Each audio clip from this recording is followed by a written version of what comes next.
Montana Territory, late autumn of 1884. The wind carved through the high plains like a blade honed on ice, stripping warmth from anything foolish enough to stand in its path.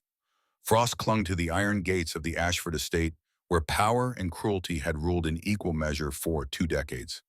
The ranch house loomed against the bruised sky, 3 stories of timber and stone that cast long shadows across the yard, where 50 souls labored under the weight of another woman's ambition. Grace Harper felt the cold through the thin cotton of her work dress as she scrubbed the iron stove in the main kitchen. 20 years old, narrow-shouldered from years of sparse meals, she moved with the practiced efficiency of someone who'd learned early that invisibility was survival.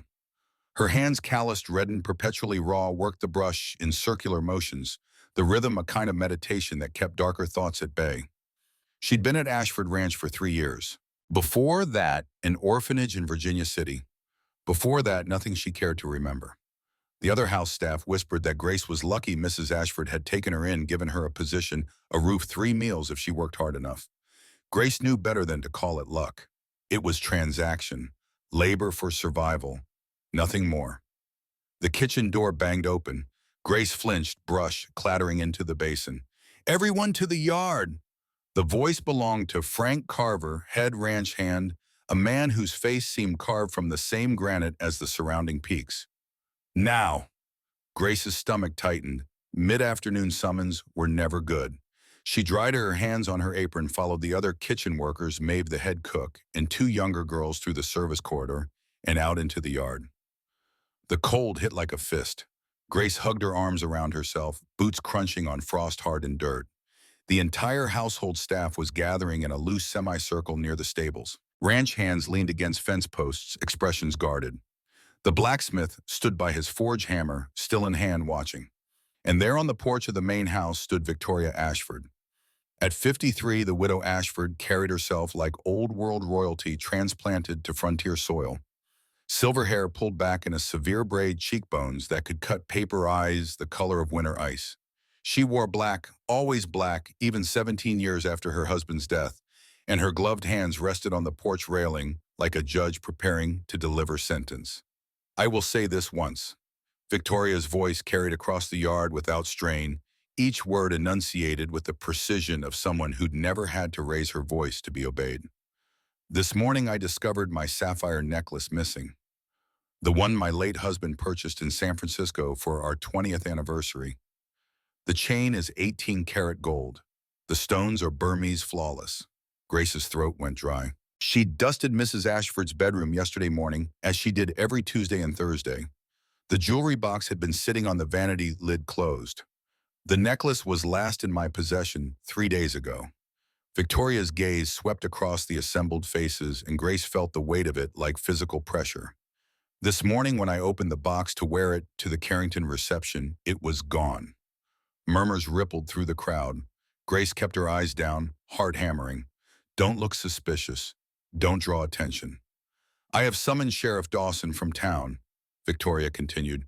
"But before the law arrives, I will give the thief one opportunity. Return the necklace now with a full confession, and I will show mercy. The offender will be dismissed from service without reference, but no charges will be filed." Silence. Grace could hear her own breathing, too fast, too loud in her ears. "No one?" Victoria's lips compressed into a thin line. "Very well. Frank, bring her forward." Grace's legs went numb as 2 ranch hands stepped toward her. "Wait, what?" The words came out strangled. "I didn't." Strong hands gripped her arms. They weren't gentle.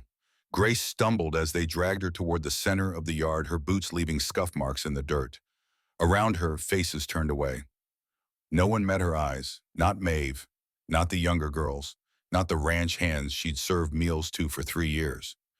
"Mrs. Ashford, please, I don't know what—" "Quiet." Victoria descended the porch steps with deliberate slowness, each footfall a pronouncement. She held something in her hand. As she drew closer, Grace saw it was a jewelry box. Small, cedar, brass hinges. Empty. "This was found in your quarters," Victoria said, "hidden beneath your mattress. Along with this." She held up a scrap of cloth. Blue velvet, the kind that lined expensive jewelry boxes. Grace's vision swam. "That's not— I've never seen that before." Someone put it there. I didn't. Search her. Victoria's voice cut through Grace's protest like a scythe through wheat. The hands on Grace's arms tightened.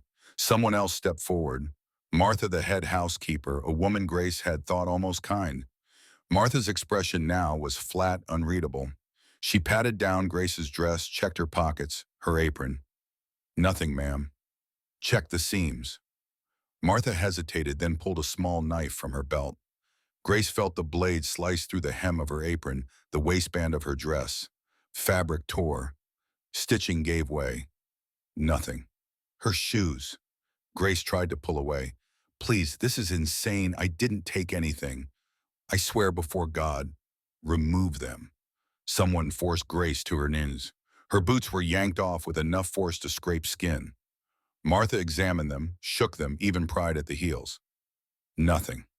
Victoria's jaw tightened. For a moment, just a flicker, Grace saw something in the older woman's face that might have been doubt.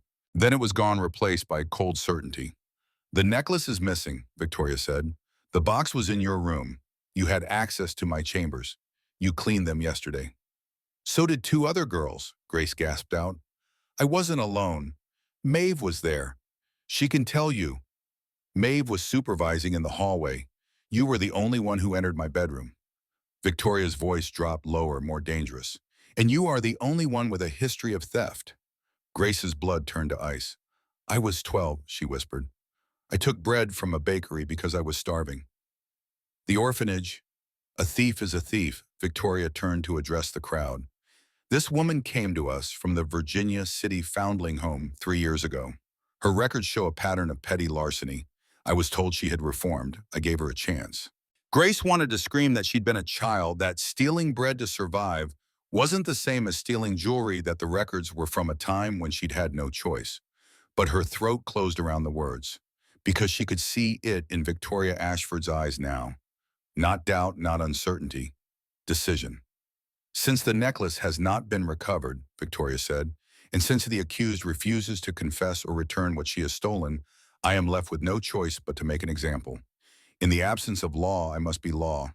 In the absence of justice, I must be justice. She nodded to Frank Carver. Brand her. The words hung in the frigid air like a death knell.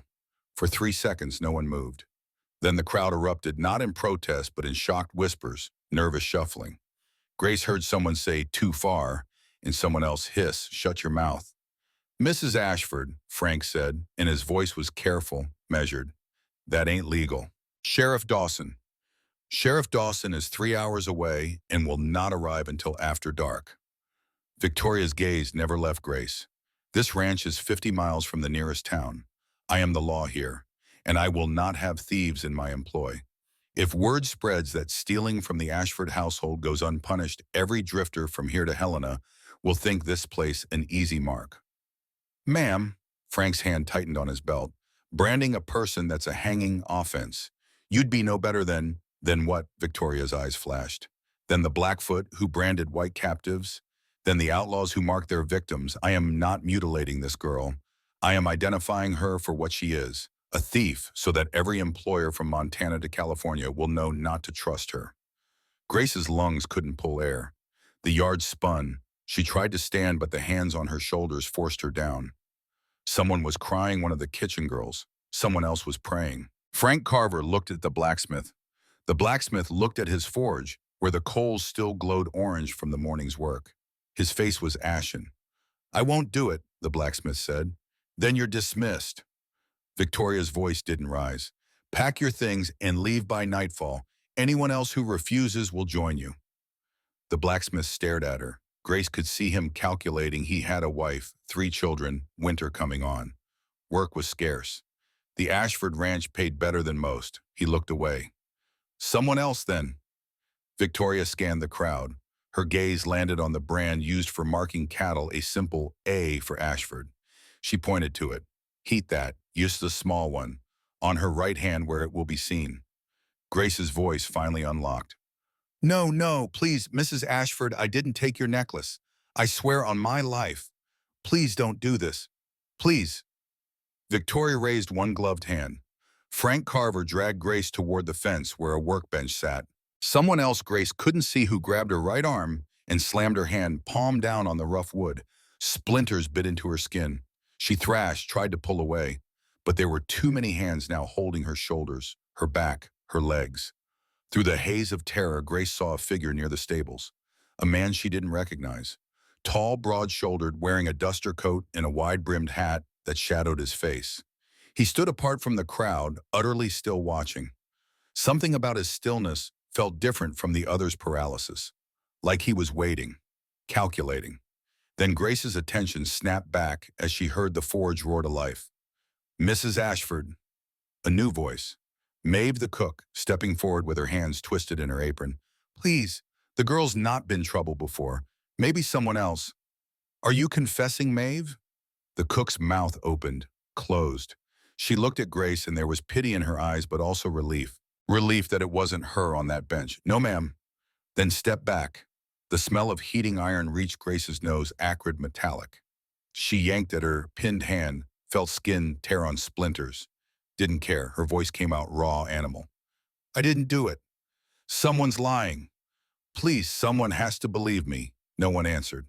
The man by the stables shifted weight from one foot to the other hand, drifting toward his hip, where Grace now saw the outline of a holstered revolver. But he didn't draw, didn't move, didn't speak. Frank Carver approached with the brand. It glowed dull red, the letter T for thief. Someone had shaped it quickly, crudely, from a cattle brand. Grace could feel the heat radiating from it, even from 3 feet away. "Don't make this worse," Frank said quietly. "It'll be over quick."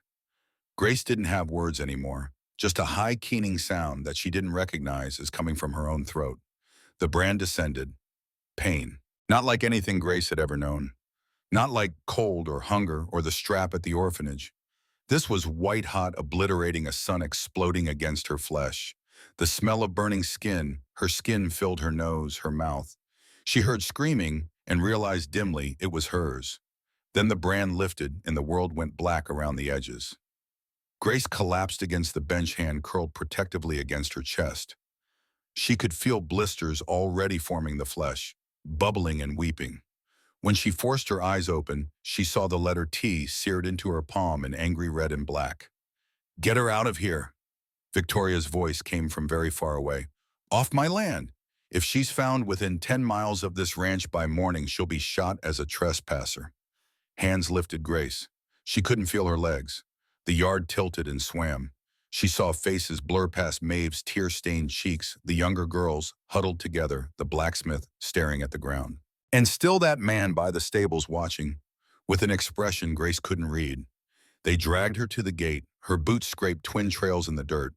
Someone threw a bundle after her spare dress maybe, or just rags. Grace didn't see. She was too busy trying to breathe through the pain that radiated up her arm, into her shoulder, into her skull. The gate clanged shut behind her. Grace knelt in the frozen dirt of the road, cradling her branded hand, and understood with crystal clarity that her life had just ended. Not her breathing, not her heartbeat, but everything that made survival possible. No ranch would hire her with that mark. No family would take her in. The brand was more than punishment. It was erasure. Behind the gate, the crowd dispersed. Victoria Ashford returned to her house, back straight, footsteps measured. The day's work resumed as if nothing had happened, as if a woman's life hadn't been destroyed in the space of 10 minutes. Only the man by the stables remained, watching the road where Grace knelt. After a long moment, he turned and walked toward the bunkhouse, spurs jingling faintly with each step. His name was Cole Bennett. He was 61 years old. He'd been a U.S. Marshal for 40 years, and in 3 weeks, he would retire. This was supposed to be his final assignment, a routine check on a land dispute between the Ashford Ranch and neighboring homesteaders. Paperwork, testimony, then a train ticket east and a pension. But Cole Bennett had spent 4 decades learning to read injustice. It had a particular smell, a particular texture, and what he'd just witnessed had all the hallmarks of a framed job. He didn't know why. He didn't know who, but he knew with the bone-deep certainty of a man who'd seen hundreds of guilty faces that Grace Harper hadn't stolen anything, and Cole Bennett had never been good at letting injustice stand. Even when keeping his mouth shut would have been smarter. The abandoned line shack sat 3 miles north of the Ashford Ranch, hidden in a shallow draw where scrub pine grew thick enough to break the wind. Grace found it by accident or maybe desperation as the sun bled out behind the mountains and temperature plummeted toward freezing. The shack was barely standing, roof half-collapsed, door hanging on one leather hinge, windows just empty frames. But it had four walls and enough roof to keep snow off. Grace crawled inside and collapsed in the corner farthest from the door. Her hand was agony. The brand had stopped bleeding, but the blistered flesh wept clear fluid that soaked through the hem of her dress, which she'd torn off and wrapped around the wound. Every heartbeat sent fresh jolts of pain up her arm. She could smell the burned skin, could taste it in the back of her throat. Grace pressed her back against the rough wall and tried to think. Failed. Her mind kept circling back to the same question: who? Who had planted that jewelry box in her room? Who had torn a piece of velvet from Mrs. Ashford's collection and hidden it in her mattress? It wasn't random. It was deliberate. Someone had gone to considerable effort to ensure Grace took the blame. But why she wasn't close to anyone on the ranch? Kept her head down, did her work, spoke when spoken to. She had no enemies because she had no relationships. That was how she'd survived 3 years, by being invisible. Except she hadn't been invisible enough. Grace's thoughts were interrupted by a sound outside, footsteps, careful, deliberate. She froze, hardly breathing. If it was Victoria's men come to finish what they'd started. The door creaked open. A figure filled the frame, backlit by twilight. Grace scrambled backward, ignoring the spike of pain from her hand, searching for anything she could use as a weapon. Her fingers closed around a rotted length of wood. Easy. The voice was male, low, calm. I'm not here to hurt you. He stepped inside. In the failing light, Grace could make out broad shoulders, a weathered face, eyes that seemed to hold more years than the body that carried them. He wore a long duster coat, wool-quality material. A marshal's star gleamed on his vest. Grace's stomach dropped. Please, I didn't steal anything, I swear. I know. He set a bundle on the floor between them, then lowered himself to sit on a half-rotted crate, movements careful like a man whose joints complained in the cold. Brought you some things. Food, blanket, salve for that burn. Grace stared at him. Why? Because what happened today was wrong. He pulled off his hat, revealing iron gray hair and a face carved with deep lines, not from cruelty, but from years of squinting at horizons and weighing the worth of men's words. Name's Cole Bennett, U.S. Marshal out of Helena. Been at the Ashford place for the last week on business. You saw. Grace's voice cracked. You were there, you saw them brand me, and you didn't. Wasn't my jurisdiction. Ranch law. I got no authority there unless federal statutes are violated.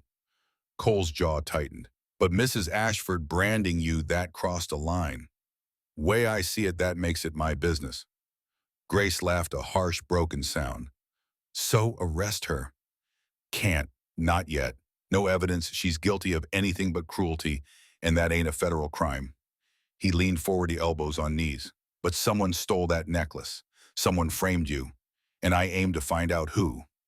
Why? Grace asked again, because it made no sense. Marshals didn't care about house servants. Didn't care about branded thieves. Why, what's it to you? Cole was quiet for a moment. When he spoke, his voice carried weight that had nothing to do with volume. 23 years ago, I had a daughter, Emma. She was about your age, maybe a year younger. Worked as a seamstress in a town outside Billings. The past tense hit Grace like a fist. She was accused of stealing from the shop owners, till $50. She didn't do it, I know she didn't, but the owner was a town elder, well respected. My Emma was just a girl with a convict father and no mother. Who do you think they believed? Grace didn't answer. Didn't need to. They didn't brand her, Cole continued, voice flat, now emptied of emotion. But they did worse, ran her out of town in the middle of winter. No coat, no money, no horse. He paused. Sheriff found her body 3 days later, froze to death trying to walk the 40 miles back home. Silence filled the shack. Outside, wind rattled through bare branches. I'm sorry, Grace whispered. Don't be sorry. Cole's eyes met hers, and they were hard not with anger at her, but with anger at a world that ground people up for the crime of being powerless. Be ready, because I'm going to find out who did this. And when I do, we're going to make it right. How Grace gestured at her branded hand. This is permanent. Even if you catch whoever stole the necklace, even if you prove I'm innocent, I'm still marked. Still a thief in everyone's eyes. I'm finished. Maybe. Cole stood, picked up his hat. Or maybe you're just getting started. I've seen folks branded as cowards turn into heroes. Seen liars become truth-tellers. That mark on your hand, it only means what you let it mean. He moved toward the door, then paused. There's a canteen in that bundle. Food enough for 3 days if you're careful. Salve's good army issue saw plenty of burns in the war. Keep that wound clean or you'll lose the hand. Marshal, Grace's voice stopped him. Why tell me about your daughter? Cole looked back, expression unreadable in the darkness. So you know you're not alone, and so you understand I ain't doing this out of pity. I'm doing it because someone has to. Might as well be a man who's got nothing left to lose. Then he was gone, the door swinging shut behind him with a soft creak. Grace sat in the dark alone again, but somehow the shack felt less empty than it had 5 minutes ago. She unwrapped the bundle with her good hand, found hardtack dried meat, a tin of salve that smelled of sulfur and camphor, and a thick wool blanket that had seen better days, but would keep her from freezing. She also found a knife, small, sharp, the kind meant for close work. Not much of a weapon, but better than nothing. Grace pressed the salve gently under her branded palm, hissing at the sting. The blisters had burst, leaving raw, weeping flesh beneath. The T was clear, sharp-edged, permanent. She wrapped it carefully in a clean strip of cloth from the bundle, then pulled the blanket around herself and settled against the wall. Tomorrow she'd figure out what came next, how to survive, how to prove her innocence, if that was even possible, how to live with a mark that would follow her for the rest of her life. But tonight she'd take what had been given shelter food, the knowledge that at least one person in this territory believed her. It wasn't much, but it was more than she'd had that morning, and Grace Harper had learned young, when you have nothing, even a small mercy, can be the difference between surrender and survival. Cole Bennett returned to the Ashford bunkhouse after full dark, moving quietly through the yard where lamplight glowed in scattered windows. Most of the ranch hands were in the mess hall playing cards and drinking rot-gut whiskey. Cole avoided them, slipped into the small room he'd been assigned, and sat on the narrow cot to think. He'd been a lawman long enough to recognize patterns. And what had happened today followed a pattern he'd seen before, not often, but enough to recognize it when it appeared. Frame jobs happened for one of 3 reasons: revenge, profit, or cover. Revenge. Had Grace Harper wronged someone on this ranch? Seemed unlikely. The girl was a ghost, spoke to no one, caused no trouble. Hard to build enemies when you barely existed. Profit. Had someone stolen the necklace to sell possible? A Burmese sapphire on an 18-carat chain was worth a year's wages for most ranch hands. But fencing something that distinctive would be risky, and framing Grace added unnecessary complication. Why not just steal it and run? Which left cover. Someone had stolen the necklace, but not for money, for some other reason. And Grace had been convenient collateral damage, a scapegoat to stop investigation before it started. Cole closed his eyes, replaying the scene in the yard. Victoria Ashford's certainty. The jewelry box found in Grace's room. The scrap of velvet. Too convenient. Too neat. Someone had known exactly where Grace slept. Had known her schedule. Had known she cleaned Victoria's chambers on Tuesdays and Thursdays. Had known she had a record, however slight, of petty theft as a child. That narrowed it down. Not just anyone could have planted evidence in Grace's room. Had to be someone with access to the servants' quarters. Someone who knew the household routines. Cole pulled a small notebook from his coat, the kind every marshal carried, filled with names and dates and observations. He flipped to a blank page and began to write. Suspects 1, Marcus Ashford. Mrs. Ashford's son, age 27, gambler. In debt, motive money, cess limited to main house, but could have paid someone. 2, Frank Carver, head ranch hand, age 44, loyal to Victoria, motive unclear, access yes, but no obvious reason. 3, Maeve O'Brien, head cook, age 51, Irish immigrant, quiet, motive jealousy, Grace younger, prettier, access yes. 4, Martha Green, head housekeeper, age 48, supervised Grace directly, motive unknown, access yes. Cole tapped the pencil against the page. None of it felt right. Maeve and Martha had both seemed genuinely shaken by the branding. Frank Carver had tried, however weakly, to protest. That left Marcus, Victoria's son. Cole had seen him twice since arriving, once at dinner, once riding into town with his friends. Young cocky, the kind of man who wore his privilege like armor. He'd laughed too loud at jokes that weren't funny and drank too much wine. The type to get in over his head with cards. The type to steal from his mother if he needed cash fast. But would he frame a servant that took premeditation? Planning. Marcus Ashford didn't strike Cole as the planning type. Unless. Cole's pencil paused. Unless he'd had help. Someone who knew the household. Someone who could plant evidence, who could ensure Grace was blamed. Someone who had their own reasons for wanting the theft covered up quickly. Cole needed more information, and for that he'd need to take a risk. He stood, pulled on his coat, and slipped back outside. The moon was up now, casting silver light across the yard. Cole made his way to the stables, empty this time of night, just horses sleeping in their stalls and the smell of hay and manure. At the far end, in a small tack room, lived Ethan Cross. Ethan was 53, a tracker by trade, part Cheyenne, part Irish, all hard edges and silence. He'd worked for the Ashford Ranch for 7 years, longer than almost anyone else. If there were secrets on this ranch, Ethan would know them. Cole found him sitting on a crate, sharpening a knife by lamplight. Ethan looked up, eyes flat and dark. Marshall. Ethan. They regarded each other. Cole had learned early in his career that some men didn't respond to questions. They responded to silence. So he waited. After a full minute, Ethan said, "She didn't do it." Cole nodded. "I know. You gonna do something about it?" "Trying." Cole leaned against the doorframe. "Need information." "Marcus Ashford, does he gamble?" Ethan's knife scraped along the wet stone, a rhythmic rasp in the quiet. "Every week. Poker game at the saloon in town. Loses more than he wins." "How much?" "Don't know exact figures. But last month I saw him arguing with a man outside the saloon. Man had the look of a debt collector." Cole filed that away. "Anyone else with access to Victoria's bedroom? Anyone who might have wanted to steal that necklace?" Ethan stopped sharpening. His gaze moved to the stable door, checking they were alone. When he spoke, his voice was barely above a whisper. 3 weeks ago, I was up late, tending a sick horse. Around 2 in the morning, I heard someone moving around the main house. Quiet, like they didn't want to be heard. Who? Couldn't see, just a shape. But they were coming from the direction of Victoria's wing, heading toward the servants' quarters. Moving fast. Cole's pulse quickened. Man or woman?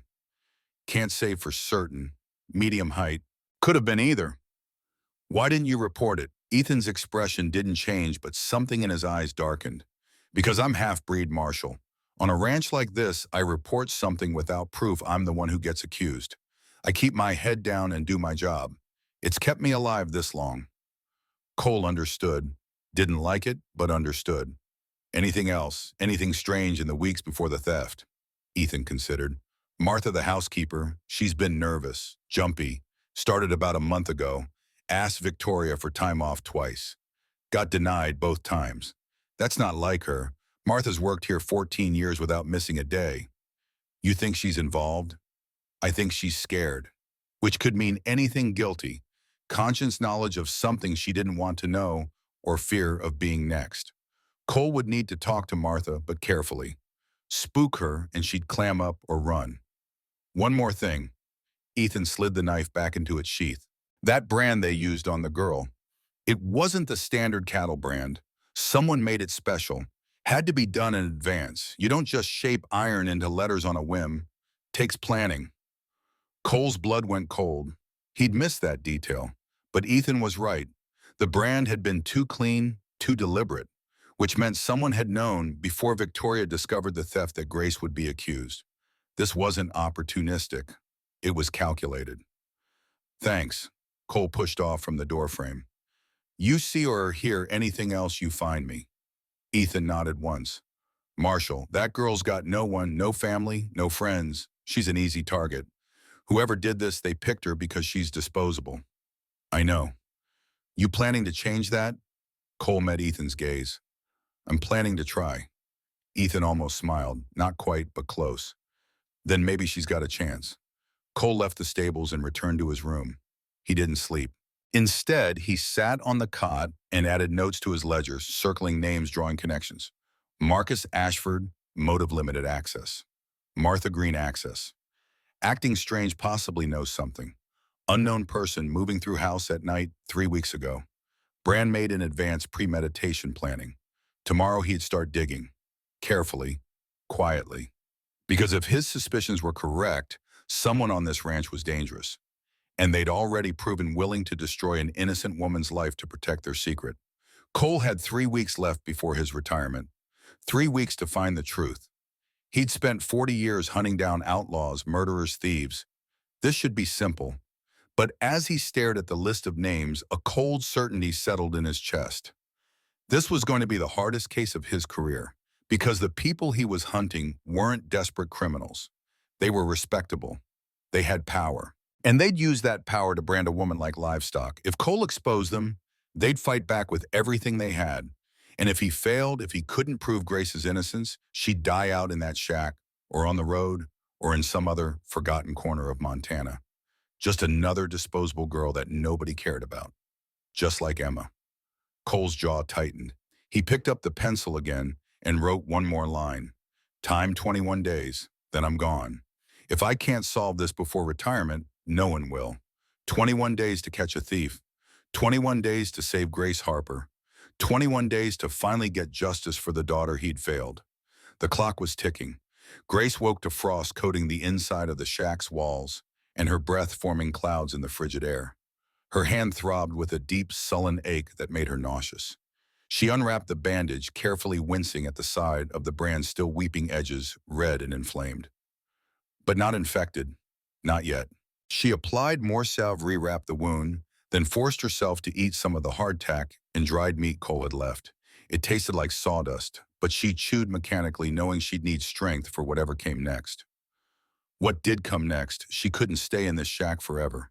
Winter was coming on fast, and this place wouldn't survive the first real snow. But where could she go? Back to Virginia City?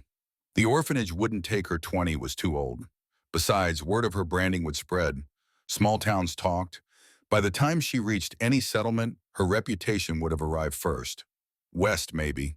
California. Start over where no one knew her, but that required money. And Grace had nothing except the clothes on her back and a hand marked for life. She was trapped. The realization settled over her like the frost on the walls, cold inevitable. Victoria Ashford had ensured Grace's destruction with surgical precision. Branded thieves didn't get second chances. Didn't get to reinvent themselves. The mark was a death sentence, just slower than a noose. Grace wrapped the blanket tighter around herself and stared at the patch of gray sky visible through the collapsed roof. For a moment, just a moment, she let herself imagine giving up. Walking out into the snow when it came, letting the cold take her the way it had taken the marshal's daughter. It would be easy, easier than fighting, easier than dragging this ruined life forward one agonizing step at a time.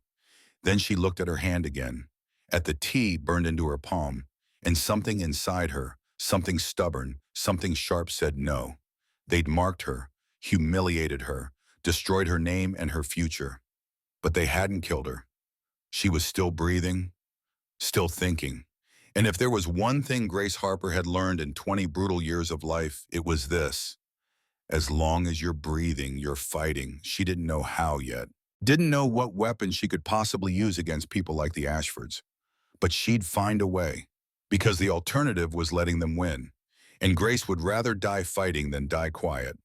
Cole spent the morning working his official assignment, mediating between Victoria Ashford and a homesteader family called the Pritchards, who claimed Ashford cattle had trampled their winter wheat crop. It was tedious work, exactly the kind of bureaucratic nonsense Cole had been looking forward to leaving behind when he retired. But it gave him access to the house. He sat in Victoria's study reviewing land deeds and water rights while she worked at her desk across the room. The widow Ashford was meticulous, every document filed in perfect order, every transaction recorded in precise handwriting.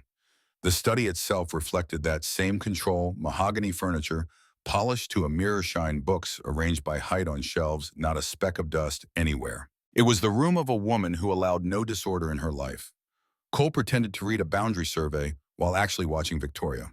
She hadn't mentioned Grace once since yesterday's branding. hadn't asked if anyone had seen her, hadn't inquired whether the girl was alive or dead. For Victoria, the matter was closed. That bothered Cole, not because he expected compassion. He'd known plenty of frontier matriarchs who ruled with iron fists. But even the cruelest bosses usually showed some flicker of doubt after meting out punishment. A moment of hesitation. A question about whether they'd been too harsh. Victoria showed nothing. She worked with the same calm efficiency as always, signing papers, issuing instructions to Frank Carver when he came in with ranch business. Either she genuinely believed Grace was guilty, or she'd known all along that Grace wasn't. Cole was starting to suspect the latter. Around midday, a visitor arrived. Cole heard the commotion in the front hall, servants scurrying, Victoria's voice issuing sharp commands. He set down the land survey and moved to the study door. A young man stood in the entrance hall, shaking snow from his coat. Marcus Ashford. He looked worse than when Cole had seen him at dinner, eyes bloodshot, movements jerky, a slight tremor in his hands as he removed his gloves. "Mother." Marcus's voice was tight. "I need to speak with you." Victoria appeared at the top of the stairs, expression icy. "You were supposed to return yesterday evening." "I got delayed. Card game ran late." "Did you win?" Marcus didn't answer. That was answer enough. Victoria descended the stairs with slow, deliberate steps. When she reached the bottom, she studied her son with the same cold precision she might give to a piece of unsatisfactory merchandise. "How much?" "It's not I just need a small loan to cover." "How much?" Marcus's jaw worked. 300. Cole, watching from the study doorway, saw Victoria's expression harden further. $300. That was half a year's wages for a ranch hand. For a sapphire necklace, it might be close to market value. "No," Victoria's voice could have frozen the Missouri. "I will not continue to finance your gambling habit. It's not a habit, it's a sickness, and I am done enabling it." She turned away, dismissing him. "If you need money, you'll work for it. Frank can find you something useful to do." Marcus's face flushed dark red. "You'd make me shovel shit like a common ranch hand. I'm your son." "Then act like it." For a moment, Cole thought Marcus might strike his mother, the young man's fists clenched, entire body going rigid. But Victoria didn't flinch, didn't step back. She simply stared at him with those winter-cold eyes until Marcus looked away. "I need that money," Marcus said quietly, desperately. "If I don't pay by Friday, then perhaps you should have considered that before sitting down at the table." Victoria's voice softened fractionally, not with sympathy, with something worse, pity. "You're weak, Marcus, just like your father. He drank himself to death trying to avoid his responsibilities. You're gambling yourself to the same end. I will not fund your destruction." She walked past him toward her study. Marcus stood in the hall, shaking with rage or fear or both. Cole couldn't tell. Then Victoria noticed Cole in the doorway. "Marshall, I apologize for the interruption." She gestured to the papers on her desk. "Shall we continue?" Cole nodded slowly, stepping back into the study, but he watched Marcus through the open door. Watched the young man's face cycle through emotions, anger, desperation, calculation. Watched him turn and stride out of the house, slamming the door hard enough to rattle windows. And Cole thought $300. Exactly the kind of debt that would drive a man to steal from his own mother. The kind of debt that would make him desperate enough to frame an innocent servant to cover his tracks. Cole had his primary suspect. Now he just needed proof.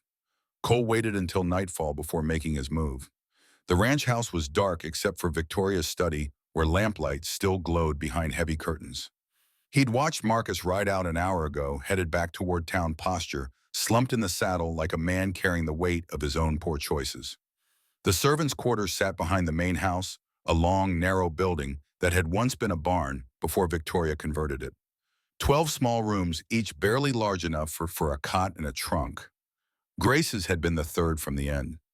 Cole approached from the shadows, moving with the careful quiet of a man who'd spent decades sneaking up on people who didn't want to be found. The door was unlocked, no reason to secure it now that Grace was gone. He slipped inside, closing the door behind him with barely a whisper of hinges. The room was exactly as he'd expected.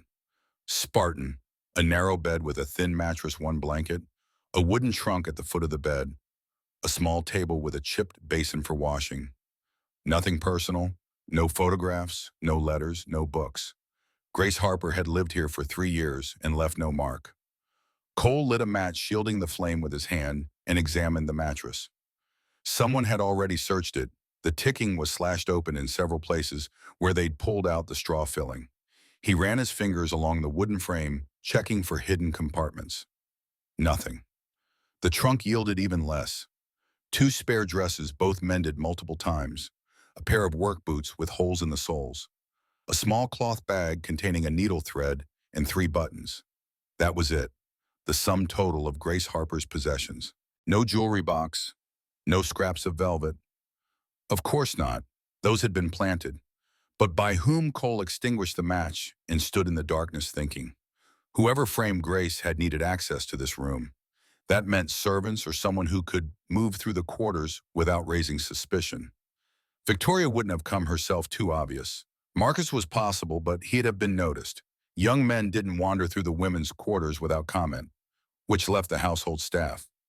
Cole needed to talk to Martha Green, the housekeeper who'd been acting nervous, the one who'd searched Grace during the branding, who'd followed Victoria's orders without protest but also without enthusiasm. The one Ethan said had asked for time off twice and been denied. People asked for time off for 2 reasons: they wanted to leave or they wanted to avoid something. Martha had worked here 14 years without complaint. What had changed? Cole slipped back outside and made his way toward the main house. Most of the staff slept in the converted barn, but the senior servants Maeve, Martha, Frank Carver, had rooms in the main house itself, proximity to Victoria so they could be summoned at any hour. A form of honor, or surveillance, depending how you looked at it. Martha's room was on the second floor at the end of a narrow hallway that smelled of beeswax and dried lavender. Cole paused outside her door, listening. No sound from within. He knocked softly. Silence. He knocked again, slightly louder. The door opened a crack. Martha peered out, face pale in the darkness, hair wrapped in a nightcap. When she saw Cole, her eyes widened. "Marshall, it's past midnight. Is something... Need to ask you some questions." Cole kept his voice low. "About Grace Harper." Martha's face went rigid.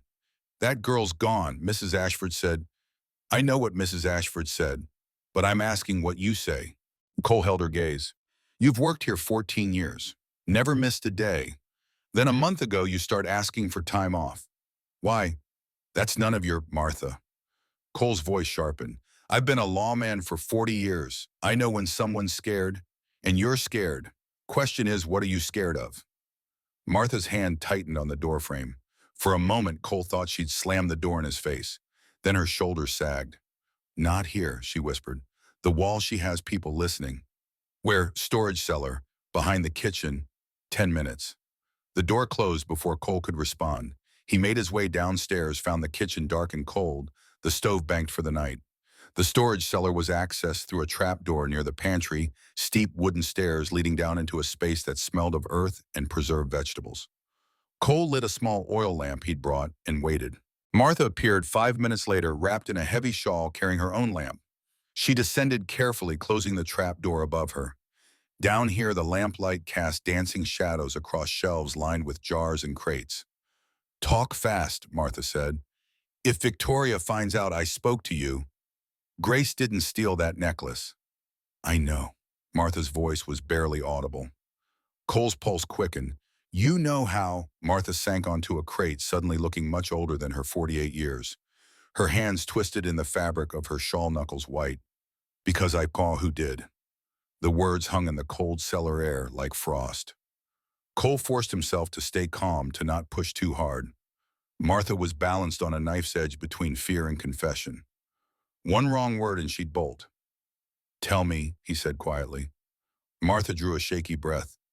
3 weeks ago, I was doing inventory down here. We do it monthly, count supplies for winter ordering.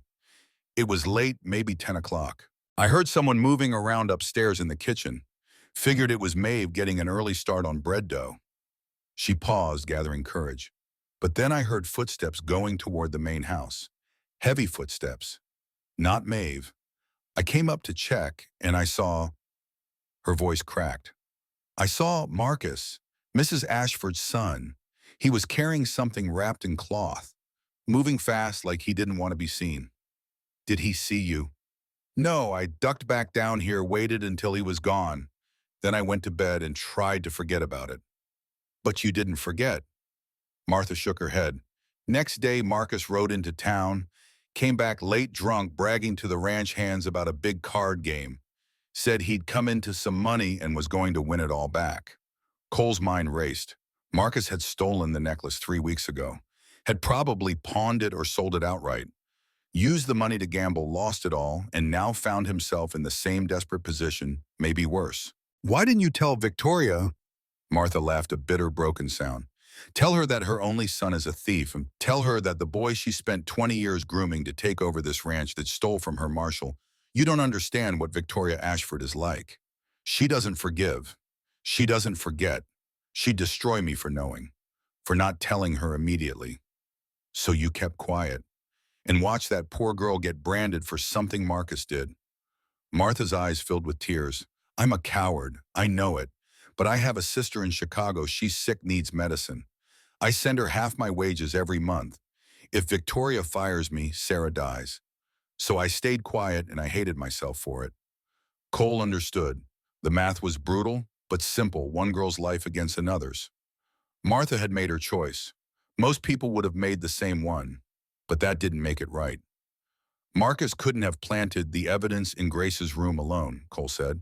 He doesn't have access to the servants' quarters. Someone helped him. Martha was quiet for a long moment. When she spoke, her voice was heavy with something that might have been shame or might have been relief. The jewelry box that was found in Grace's room, that wasn't Mrs. Ashford's box.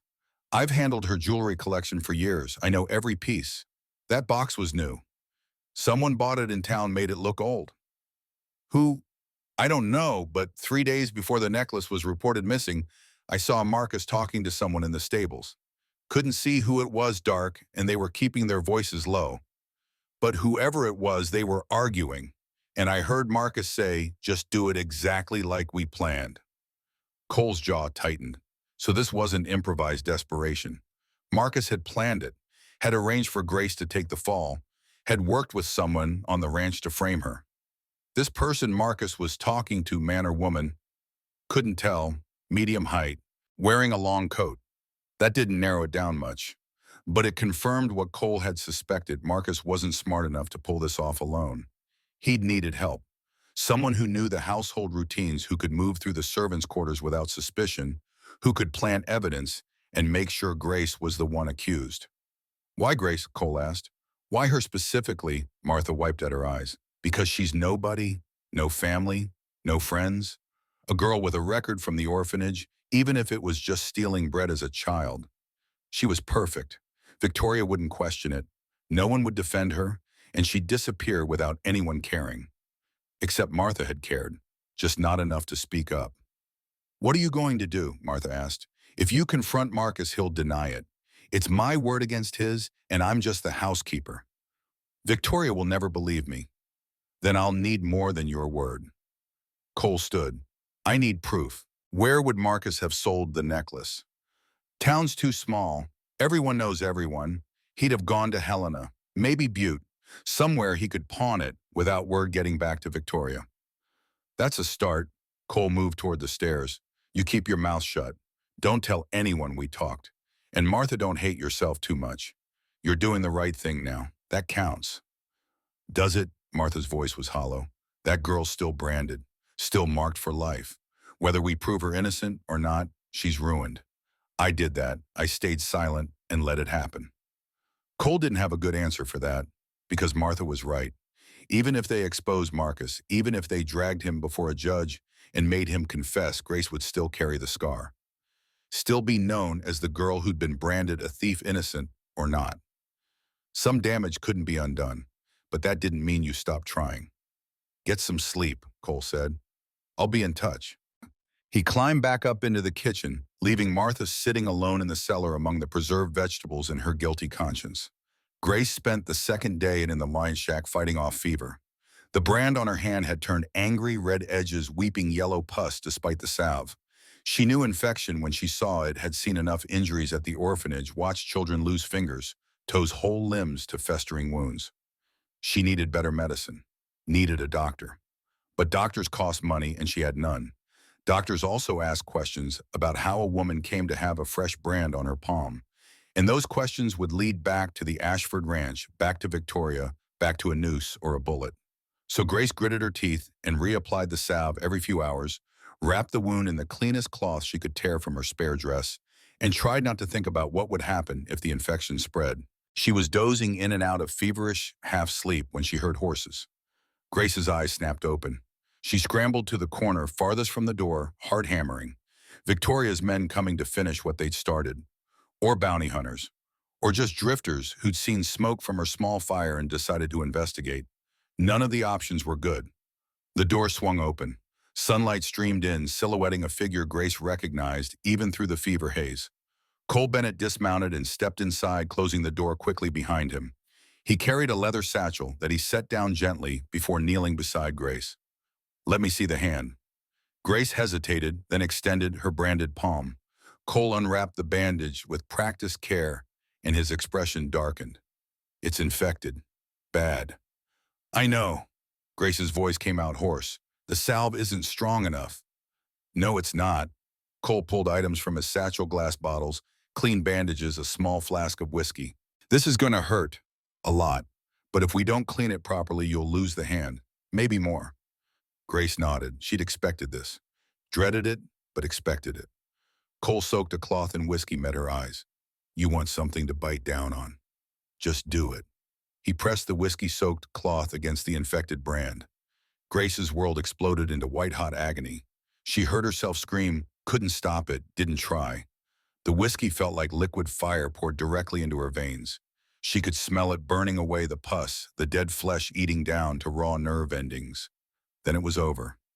Grace sagged against the wall, gasping, tears streaming down her face. Cole worked quickly, applying a different salve, something that smelled medicinal sharp, then wrapping the wound in clean bandages. His hands were steady, efficient, the movements of someone who'd treated plenty of battlefield injuries. "You were in the war," Grace managed. "Second, Bull Run, Antietam, Gettysburg." Gary Cole finished the bandage and sat back. "Saw plenty worse than this. You'll keep the hand if you follow instructions. Change the bandage twice a day. Keep it clean. Don't use that hand for anything unless you have to." He pulled a bottle from the satchel, dark glass labeled in cramped handwriting. "Laudanum, small doses only. It'll help with the pain and the fever. But be careful, this stuff can hook you if you're not." Grace took the bottle with her good hand. "Why are you doing this?" "Already told you no." Grace cut him off. "Your daughter, I understand that. But you're a marshal. You've got maybe 2 weeks left before retirement. You could walk away, file a report, let someone else handle it. But you're here risking your position, bringing me medicine." "Why?" Cole was quiet for a long moment. Outside, his horse nickered softly. Wind rattled through the broken roof. "Because I'm tired," he said finally. 40 years of watching powerful people crush the powerless. 40 years of enforcing laws that protect property more than people. 40 years of telling myself I was doing the right thing, that the system works, that justice happens eventually. He looked at Grace and his eyes were old, not with years, but with accumulated disappointments. "My daughter died because I believed in the system. Believed if I had just followed procedure, gathered evidence, filed the proper paperwork, truth would win out. But by the time I finished dotting every I and crossing every T, Emma was dead in a snowbank." Grace understood. "And now you don't care about procedure anymore. Now I care about one thing, making sure you don't die like she did. The law can go to hell. Victoria Ashford can go to hell. My pension, my reputation, all of it doesn't matter. Because if I can save you, maybe it means Emma's death counted for something. Maybe it means I learned something in 40 years besides how to fill out reports." The rawness in his voice made Grace's chest tighten. She'd spent most of her life trusting no one, relying on no one. But Cole Bennett wasn't doing this for himself. Wasn't trying to be a hero. He was just a broken man trying to fix one small piece of a world that had broken him. "I've got news," Cole continued, his tone shifting back to business. "Marcus Ashford stole the necklace. I have a witness, someone who saw him 3 weeks ago moving through the house late at night. Next day, he suddenly had money, went gambling in town." Hope flared in Grace's chest, painful and sharp. "Then you can arrest him. Prove I'm innocent." Not that simple. My witness is scared. Won't testify unless I can guarantee Victoria won't retaliate. And right now I can't. Cole pulled out his notebook, flipped through pages. Marcus worked with someone who planted evidence in your room, who knew the household routines. I need to figure out who before I move. If I arrest Marcus without solid proof, his accomplice walks free. And Victoria has enough money to make this all go away. Grace's hope dimmed. Of course it wasn't simple. Nothing ever was. How long will it take? Don't know. Few days, maybe a week. I'm heading to Helena tomorrow, checking pawn shops. If I can find the necklace, trace it back to Marcus, that's physical evidence. Can't be explained away. And if you can't find it, Cole didn't answer immediately, which was answer enough. You stay here, he finally said. Keep that hand clean. I'll bring more supplies in 2 days. Food, blankets, medicine. You need anything else? Grace looked around the shack. At the collapsed roof, the bare walls, the cold seeping up through the dirt floor. She needed everything. Needed a life that hadn't been destroyed. Needed a future that wasn't just survival. But what she said was paper, pencil. If I'm going to be here for days, I need something to do besides think. Cole nodded. I'll bring it. He stood, shouldered the satchel. At the door he paused. Grace, the brand, even if we prove you innocent, people will still see it. Still judge you. You understand that? Yes. And you're still willing to fight. Grace looked at her bandaged hand. At the T hidden beneath layers of cloth seared into her flesh for life. She thought about just accepting it. Taking Cole's medicine, healing enough to walk, then disappearing into the wilderness.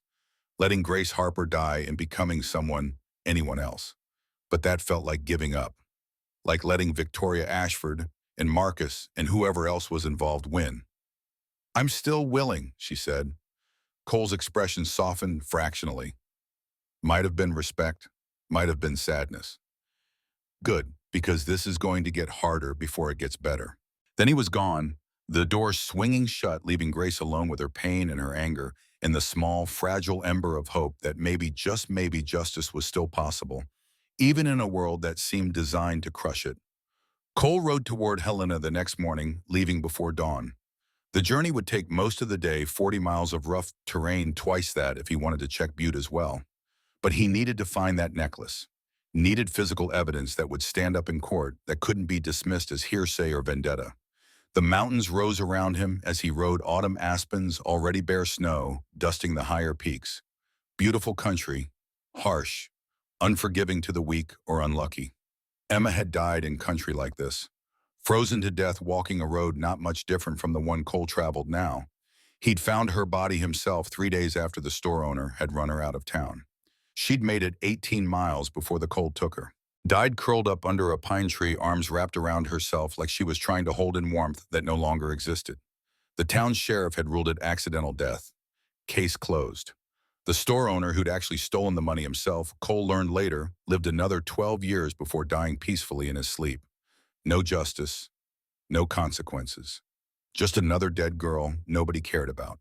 Cole had tried to care through official channels, filed complaints, demanded investigations, wrote letters to territorial judges, got back polite responses about lack of evidence, about jurisdiction, issues about how tragic it all was, but nothing could be done. That's when Cole learned the truth. The system protected its own. And Emma Orphan, daughter of a lawman working a seamstress job, wasn't one of its own.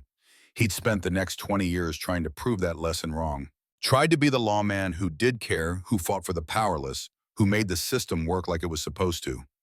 He'd succeeded sometimes, failed more often.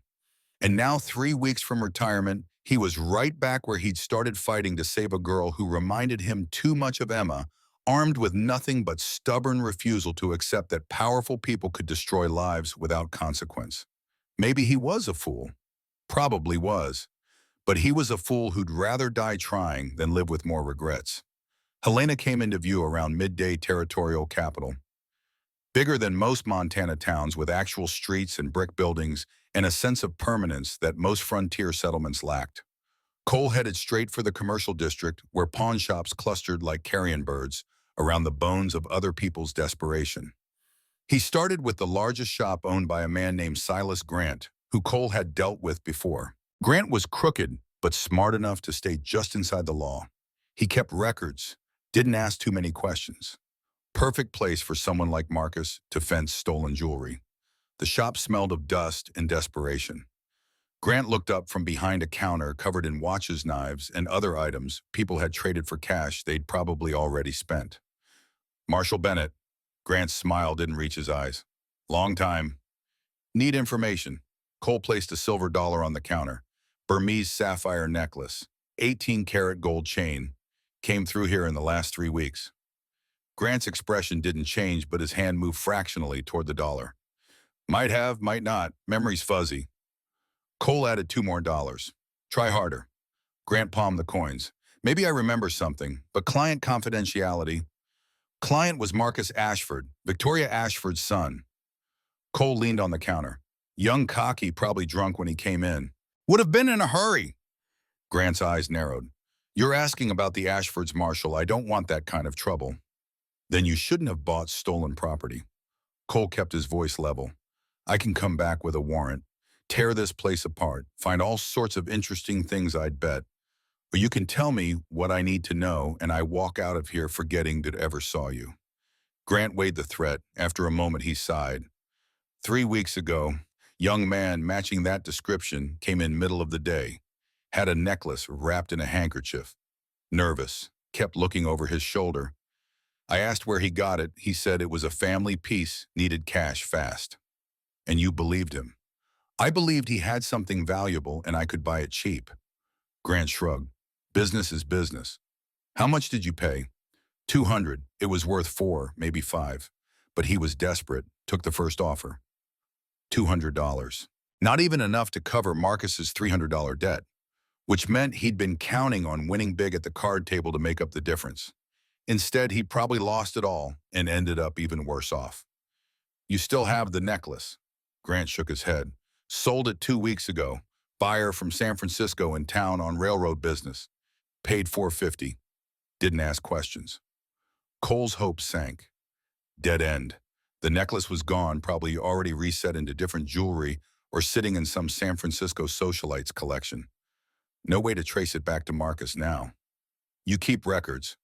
Of course, I'm a legitimate businessman. Grant's tone was sarcastic, but he pulled out a ledger, flipped through pages.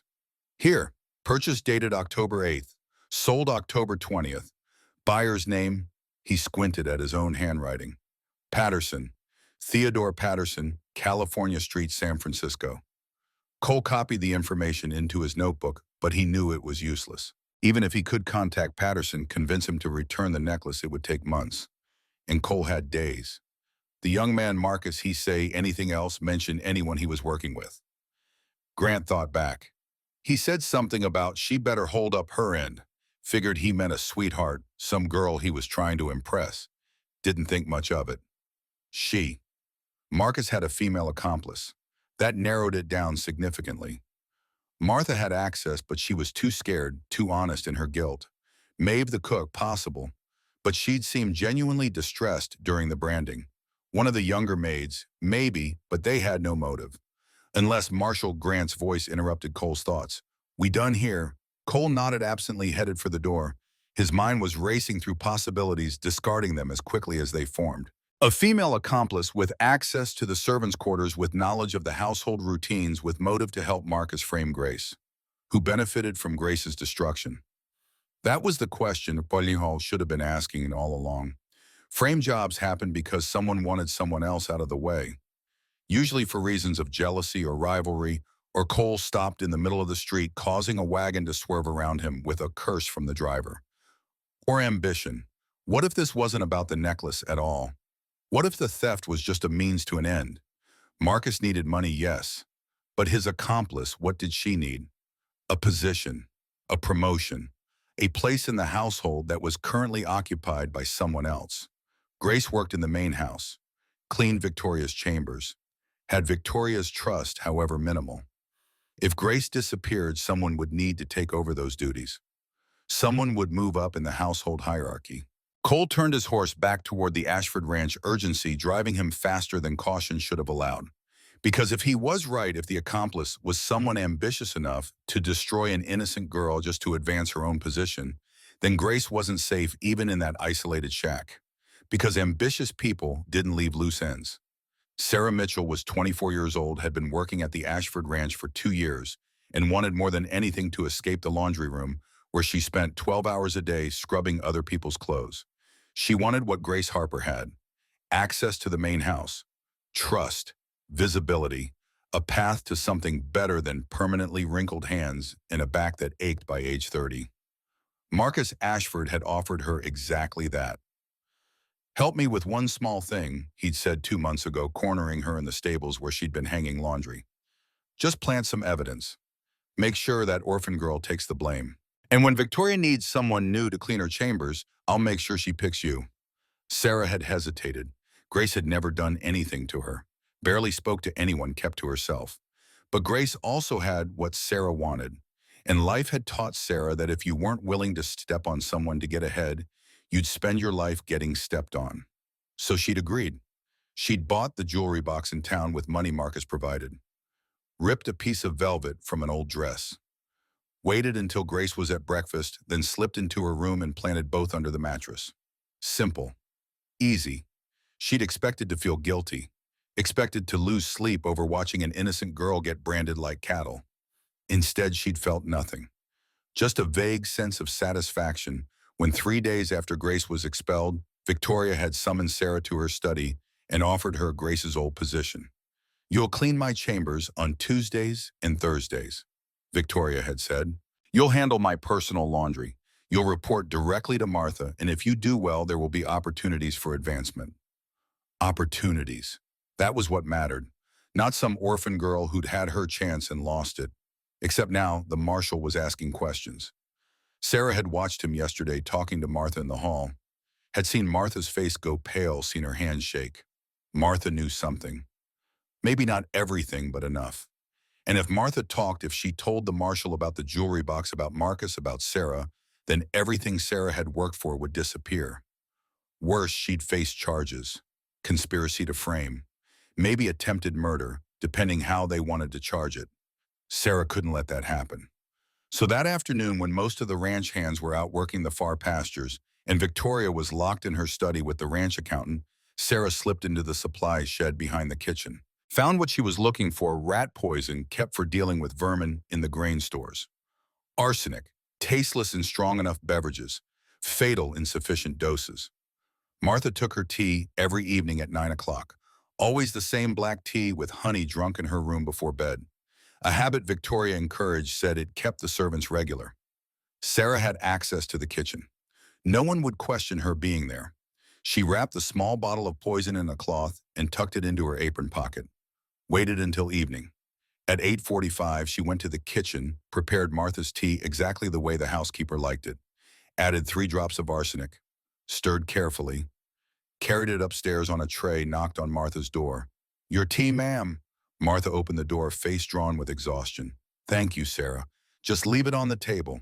Sarah set the tray down, turned to go. Paused. "Ma'am, are you well? You look tired." "Just a long day." Martha picked up the teacup, blew on it gently. "Thank you for asking." Sarah left, closed the door, walked down the hallway with her heart hammering but her face calm. It would look like a heart attack. Or a stroke. Martha was 48, heavy work, too hard.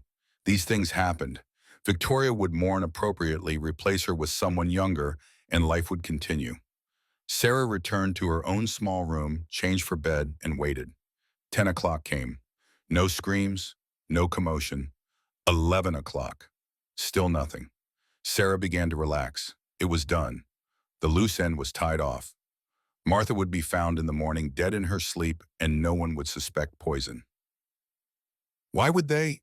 She was just drifting off when she heard shouting. Sarah bolted upright, heart in her throat. The shouting came from the second floor, Victoria's voice sharp and commanding, running footsteps in the hallway. No, it should have worked. 3 drops was enough. She checked. Sarah threw on a robe and hurried into the hall. Other servants were emerging, confused, scared. The shouting continued from Martha's room. When Sarah pushed through the crowd, she saw Victoria kneeling beside Martha's bed. The housekeeper was convulsing foam, flecking her lips, eyes rolled back. The teacup lay shattered on the floor, tea soaking into the rug. and standing beside Victoria holding Martha's wrist, checking for a pulse, the marshal. Cole Bennett's eyes lifted and locked on Sarah's face, just for a second. But in that second, Sarah saw knowledge. He knew. Sarah backed away from the door, mind racing. She couldn't run, that would confirm guilt. Couldn't stay, he'd arrest her. Couldn't Martha's convulsions stopped. Her body went limp. She's still breathing. Cole's voice was steady, controlled, but barely. Someone get the doctor. Now. Frank Carver ran past Sarah, headed for the stables. Victoria stood, face ashen. What happened? Was it her heart? No. Cole picked up a piece of the shattered teacup, sniffed it. Poison. Arsenic, if I had to guess. The hallway went silent. Every eye turned to stare at Martha's still form. Who brought her the tea? Victoria's voice was ice. No one answered. Then I did, ma'am. Sarah stepped forward because running would only make it worse. I prepared it in the kitchen like always. Just tea and honey? Nothing else. Cole stood, the teacup fragment still in his hand. You prepared it alone. Maeve was there. She can vouch. Maeve left at 8:30. Cole's eyes never left Sarah's face. I saw her go, which means you were alone in the kitchen between 8:30 and 9. Yes, but I didn't poison anything. Why would I? Good question. Cole set down the teacup fragment carefully. Why don't we search your room and find out? Sarah's blood turned to ice. The arsenic bottle. She'd hidden it under her mattress, planning to dispose of it tomorrow. If they found it, Marshal, this is my household, Victoria began. This is attempted murder, Mrs. Ashford. That makes it federal jurisdiction. Cole's tone left no room for argument. Frank, when you get back with the doctor, bring Sheriff Dawson too. Sarah Mitchell, you'll stay here where I can see you until they arrive. Sarah's legs almost gave out. This wasn't how it was supposed to happen. Martha was supposed to die quietly. No investigation, no suspicion. She met Cole's eyes again and saw something there that terrified her more than Victoria's anger or the prospect of jail. Understanding, the marshal understood exactly what she'd done and why. Understood that she'd helped Marcus frame Grace. Understood that Martha had been about to expose her, and he was going to make sure she paid for all of it. The Ashford Ranch was in chaos when they arrived. News had spread Sarah Mitchell arrested for attempted murder. Marcus implicated in theft. Victoria Ashford herself admitting complicity. The servants whispered in corners. The ranch hands speculated over dinner. Frank Carver walked around looking 10 years older, the weight of keeping order in a disintegrating household pressing down on him. Cole delivered Marcus to the storage cellar where Sarah was already locked up, then went to find Victoria. Grace waited in the yard watching the place that had been her home for 3 years with something like detachment. She'd hated it here, but she'd also been safe in a limited way. Fed, sheltered, not happy but surviving. Now it felt like looking at someone else's life. Someone who'd been small and scared and willing to accept crumbs. That person was gone, burned away in the same fire that had seared the tea into her palm. Grace flexed her branded hand, testing the limits of pain and movement. It was healing, slowly but healing. The flesh would scar, the mark would remain, but the pain would fade. She'd carry it forever, but it wouldn't cripple her. That realization felt important, though. Grace couldn't quite articulate why. Grace Harper. She turned to find Martha Green standing behind her, pale and shaky but upright. The housekeeper looked like she'd aged 20 years overnight. Martha's voice caught. I needed to say I'm sorry for not speaking up sooner, for letting you be branded when I knew when I suspected. You were scared, Grace said. Not forgiving, not yet, but understanding. That's not an excuse. No, but it's a reason. Grace studied the older woman. You're testifying against them, Marcus and Sarah. Yes, whatever it costs me. Martha's hands twisted in her apron. Cole Marshall Bennett, he saved my life last night. But more than that, he showed me that silence has a price, and I'd rather pay with my job than my soul. Grace nodded. Thank you for telling the truth, even if it came late. Martha blinked back tears. What will you do now? Where will you go? Away. Grace looked at the mountains again. Somewhere I can start over.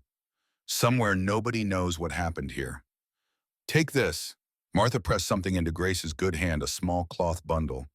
It's not much, just some salve and bandages for your hand. And a letter of reference. I know my word doesn't mean much now, but it means you tried. Grace accepted the bundle. That's more than most people did. Martha nodded, wiped her eyes, and walked away. Grace tucked the bundle into her pocket and turned as Cole emerged from the house with Victoria behind him. The widow Ashford looked diminished somehow. Still elegant, still composed, but something essential had cracked. She approached Grace slowly as if approaching a wild animal that might bolt. "Miss Harper." Victoria's voice was formal, distant. "I have the documents you're owed." She held out a leather folder. Inside, Grace found a banknote for $5,000 drawn on a Helena bank and a letter on expensive stationery. "To whom it may concern, Grace Harper was wrongfully accused of theft on my property. The true perpetrators, my son, Marcus Ashford, and Sarah Mitchell, have been arrested and will face trial.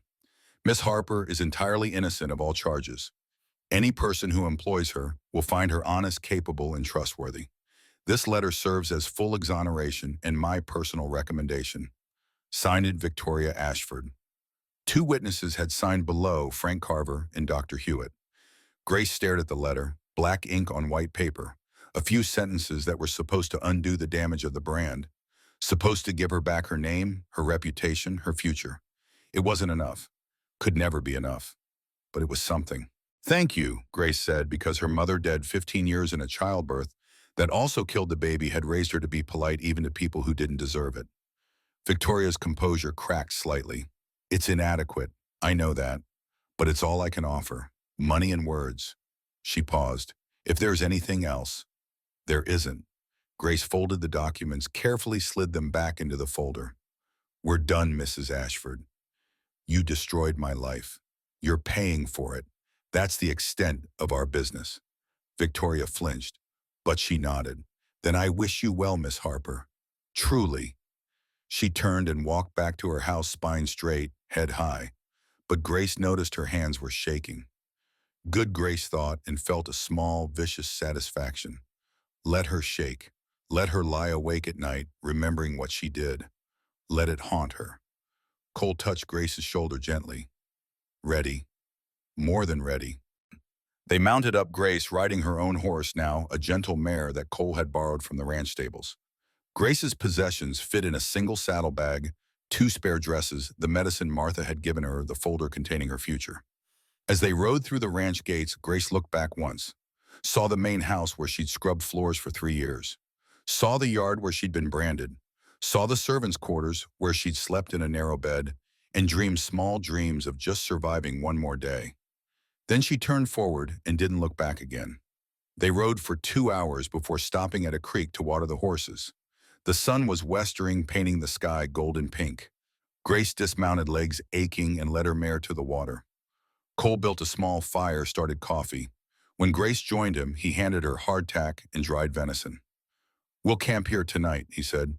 "Too far to reach Helena before dark, and I don't want to push the horses." Grace nodded, chewing mechanically. The food tasted like nothing. Everything tasted like nothing lately. Like her sense of taste had been burned away along with her old life. "You're quiet," Cole observed. "I'm thinking." About Grace was silent for a moment, organizing thoughts that felt scattered and strange.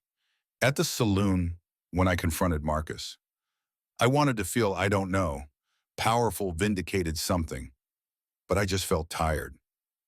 "That's because revenge doesn't give you back what was taken," Cole said. "It just confirms you survived the taking.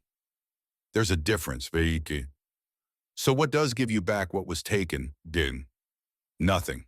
Cole's answer was blunt. "You don't get it back. Not really. The innocent version of you, the one who trusted that the world was fair, that hard work would be rewarded, that people were basically good, she's gone. That girl died when Victoria branded you." Grace absorbed this. It hurt to hear, but it also felt true. "So what's left? The person you choose to become now." Cole stirred the fire with a stick, watching sparks rise. "My daughter Emma, she didn't get a choice. She died before she could decide who she'd be after the world broke her. But you're alive. You've got money, exoneration, and a whole life ahead of you. You get to choose." "Choose what?" "Whether the brand defines you or you define the brand." Cole looked up, eyes reflecting firelight. "Some people, they let the worst thing that ever happened to them become their whole identity. They're forever the victim, forever broken, forever angry. And I understand that. God knows they've earned it. But but some people take the worst thing and use it as fuel. They say, "You tried to destroy me and failed. Now watch what I build from the ashes." Those are the dangerous ones, the ones who change the world. Grace looked at her branded hand, at the T that would mark her forever. "You think I could be dangerous?" Cole smiled, not quite kind, but not cruel either. Something knowing. "Grace, you stared down the man who destroyed you and didn't blink. You walked through fire and came out standing. You're already dangerous. Question is whether you know it yet." Grace didn't have an answer, but something in her chest, something that had been cold and numb for days, stirred slightly. Maybe Cole was right. Maybe she didn't need to get back what was taken. Maybe she just needed to build something new, something sharp-edged and strong, something that couldn't be branded or broken or made to disappear. "Tell me about Catherine Reeves," Grace said, "the woman with the horse ranch." Cole settled back against a log coffee cup, warming his hands. "Catherine's about 50 now. Grew up, Shoshone, married a white rancher when she was 17. He died 10 years back, heart gave out. Everyone expected her to sell the ranch, move back to her people. Instead, she kept it running. Built it into one of the best horse operations in Montana Territory. She runs it alone. Has a few hands, but mostly, yeah, she's particular about who she works with. Doesn't suffer fools." Cole paused. "She also doesn't judge based on appearance or reputation. She looks at what you can do, what you're willing to learn. You show her you're serious about horses, she'll teach you things most people never learn. And you think she'd take me on? I think she'd give you a chance. What you do with it is up to you." Cole refilled his coffee. "But Grace, working a horse ranch isn't easy. It's physical labor from dawn to past dusk. It's dangerous. Horses can kill you if you're careless. And Catherine won't coddle you because you're young or because you've been through hell. She'll expect you to pull your weight." "Good," Grace said. "I'm tired of being coddled. Tired of being treated like I'm fragile." Cole nodded approvingly. "Then we'll ride to her place tomorrow. I'll make introductions. After that, you're on your own." "What about you?" Grace asked. "You retire in what, 2 weeks, 16 days?" Cole's voice went flat. "Then I'm done. 40 years of marshaling, finished." "What will you do?" "Don't know." He stared into the fire. "Got a cabin outside Bozeman. Thought I'd sit on the porch, fish a little, maybe read all those books I never had time for. Seemed like a good plan when I was 50. Now I'm 61 and it sounds like waiting to die." Grace heard something in his voice, not quite despair, but close. The sound of a man realizing his life's work was ending and he didn't know what came after. "You could keep marshaling," she said. "Not officially, but people will still need help. People like me. You could help more broken girls." Cole's laugh was bitter. "Grace, I spent 40 years trying to fix a system that can't be fixed. I saved a dozen women like you. Maybe 2 dozen. And for every one I saved, 100 more died or disappeared or just broke. What's the point?" "The point is you saved them." Grace's voice was fierce. "You saved me. Martha's alive because of you. And yeah, you couldn't save everyone. But the ones you did save, we matter. Our lives matter." Cole looked at her and something in his expression shifted. "You sound angry." "I'm angry." Grace surprised herself with the realization. "I'm angry that you think what you did doesn't matter just because you couldn't do everything. I'm angry that you're giving up. I'm angry that—" She stopped, swallowed hard. "What?" Cole prompted gently. "I'm angry that you reminded me I'm worth fighting for, then you're just going to walk away and stop fighting." Grace's voice cracked. "You told me the brand doesn't define me, that I get to choose who I become. But you're letting your failures define you. You're choosing to be the man who couldn't save his daughter instead of the man who saved me." The words hung between them. Cole stared at her, and for a moment Grace thought she'd gone too far, been too harsh. Then Cole did something unexpected. He laughed. Real laughter, deep and genuine, the kind that shook his shoulders. "You're right," he said when the laughter subsided. "God help me, you're absolutely right. I've been so busy mourning Emma, I forgot to notice I'm still alive, still useful." "So don't retire," Grace said. Or retire from the formal job, but not from the work. Keep helping people. Keep fighting. Cole was quiet for a long moment. Then he nodded slowly. But on one condition. What? You do the same. Don't just survive. Don't just build a quiet life and hide from the world. You fight too. Whatever that looks like for you, fight. Grace extended her branded hand. Cole took it, shaking firmly, carefully avoiding the still healing wound. Deal, Grace said. They sat by the fire until it burned down to embers, not talking, just existing in companionable silence. Above them, stars emerged one by one, countless and bright, in the clear Montana night. Grace looked at them and thought, I'm still here, still breathing, still fighting. The girl who'd scrubbed floors and kept her head down was gone, burned away. In her place was someone new, someone harder, someone who'd looked into the face of injustice and survived, someone dangerous. Grace Harper smiled, not with happiness, but with grim determination, and watched the stars wheel overhead, marking time toward a future she'd build with her own scarred hands. Dawn came cold and clear, frost sparkling on grass like scattered diamonds.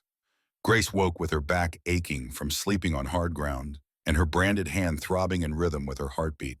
But for the first time in days, she felt something besides fear or rage. She felt purpose. Cole was already up tending the fire coffee boiling in the battered tin pot. He handed her a cup without speaking, and they drank in companionable silence while the sun climbed higher, burning off the frost. Catherine's place is about 3 hours north, Cole said finally. We'll arrive around midday. Let me do the talking at first. She's prickly about strangers. Grace nodded, swallowing the last of her coffee. The liquid burned all the way down, settling hot in her stomach. Real. Grounding. They broke camp, quickly scattered the fire mounted up. The horses moved at an easy pace through rolling grassland that gradually gave way to rockier terrain. Pine forest closed in on both sides, and the air grew sharper, thinner, carrying the scent of snow from higher elevations. Grace watched the land change and felt something in her chest loosen. The Ashford Ranch had been all flat plains and endless sky, beautiful in its way, but oppressive. Too much emptiness. Too much space for loneliness to expand and fill. This was different. The trees provided shelter. The rocks created boundaries. Even the cold felt protective rather than punishing. You're smiling, Cole observed. Grace touched her face, surprised. I didn't realize. It's good. Means you're healing.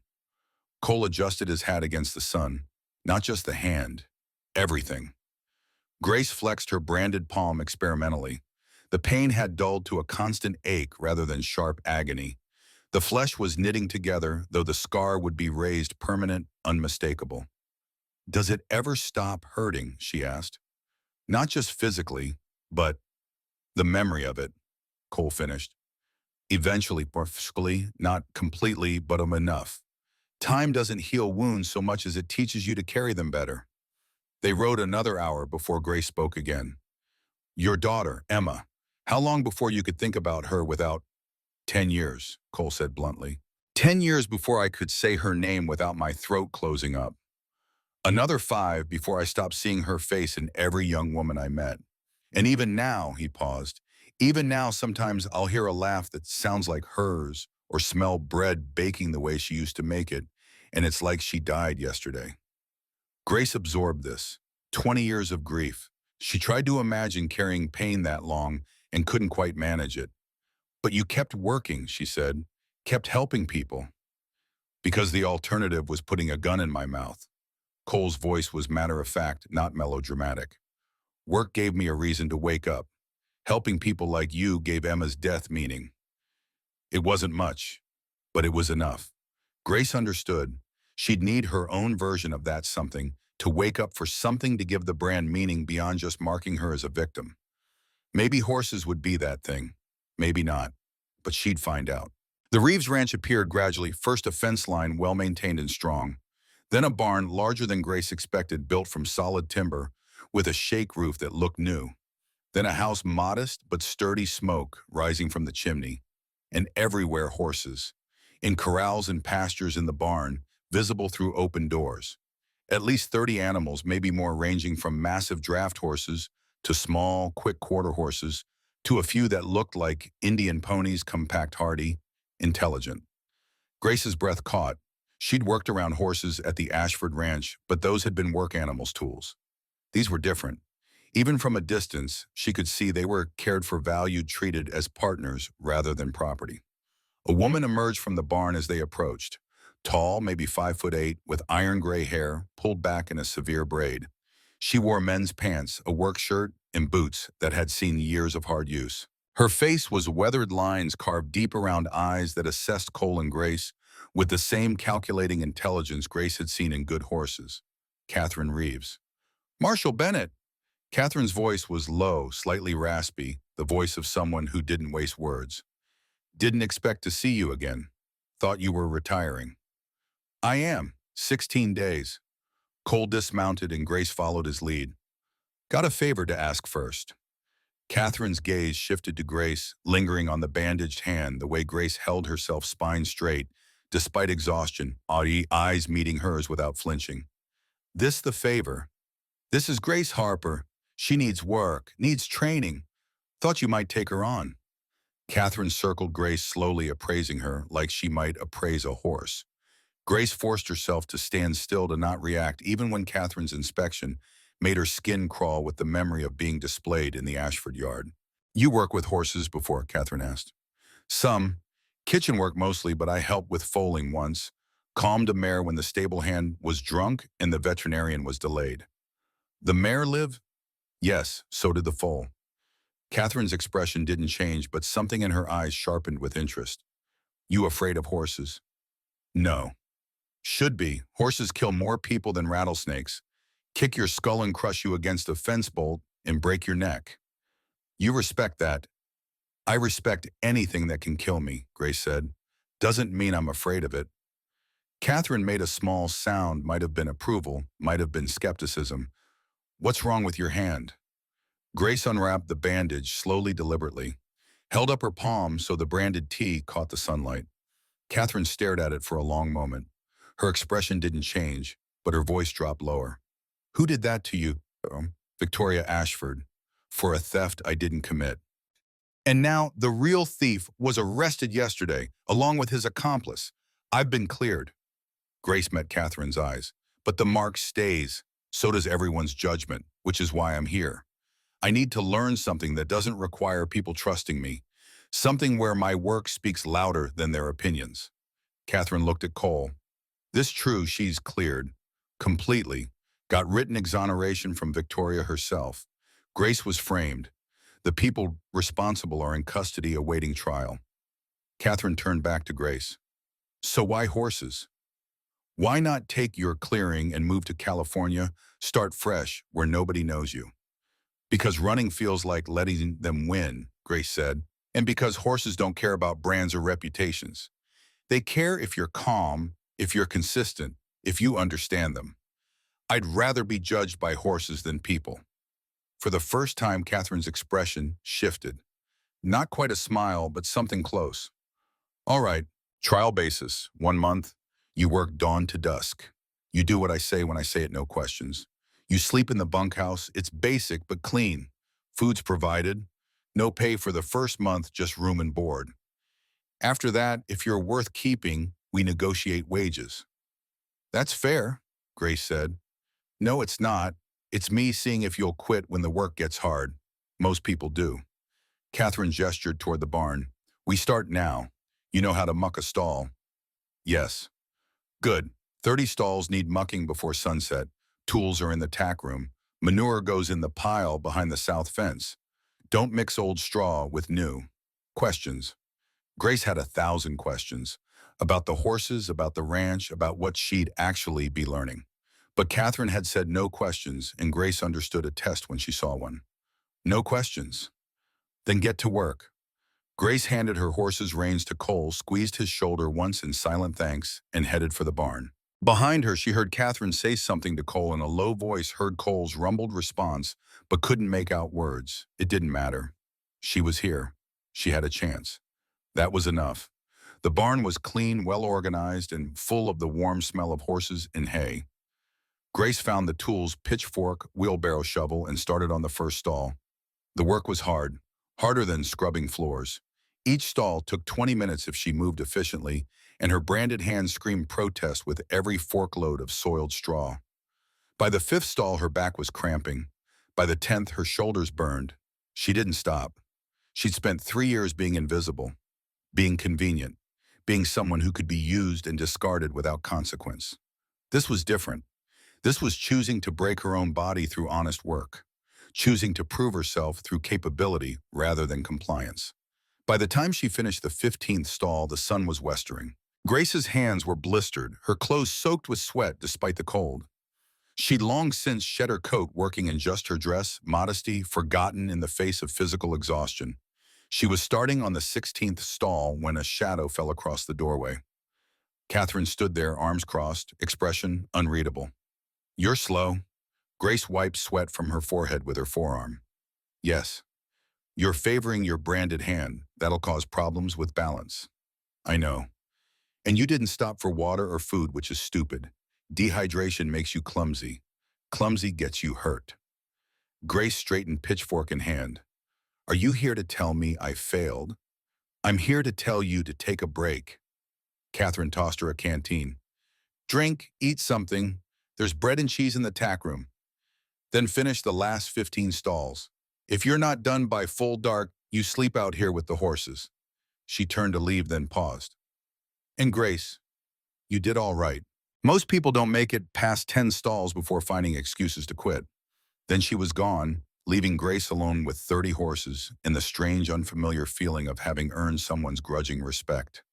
Grace drank deeply from the canteen water, cold and clean, and felt it revive something essential. She found the bread and cheese Catherine mentioned, ate mechanically while studying the horses in their stalls.